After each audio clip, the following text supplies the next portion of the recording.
গোপালগঞ্জে অবৈধ অস্ত্র উদ্ধারসহ মাদক ইফটিজিং বন্ধে কাজ করবে পুলিশ। এছাড়া গোপালগঞ্জ জেলাকে অতীতের মতো শান্তিপূর্ণ জেলায় রূপ দিতেও কাজ করে যাবে জেলা পুলিশ। গোপালগঞ্জ প্রতিনিধি জানান, আজ রবিবার বিকেলে পুলিশ সুপারের কার্যালয়ের হলরুমে সাংবাদিকদের সাথে মতবিনিময় সভা শেষে এসব কথা বলেন নবাগত পুলিশ সুপার মোহাম্মদ মিজানুর রহমান। তিনি আরও বলেন, কিশোর গ্যাং মাদক নির্মূল করতে সব ধরনের ব্যবস্থা নেবে পুলিশ প্রশাসন। এছাড়া যারা ইফটিজিংয়ের সাথে জড়িত তাদেরকেও আইনের আওতায় আনা হবে এবং জেলায় থাকা অবৈধ অস্ত্র উদ্ধারে অভিযান চালানো হবে। তবে এর জন্য প্রয়োজন সাংবাদিকদের সহযোগিতা। এ জেলায় যে কোনো চুরি ডাকাতি নিয়ন্ত্রণে কাজ করবে গোপালগঞ্জের পুলিশ বাহিনী।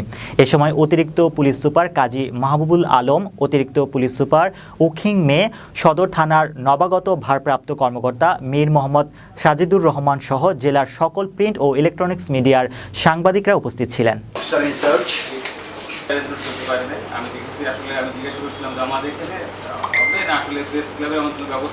দুটা ঘটনা খুবই দুঃখজনক। একটা হলো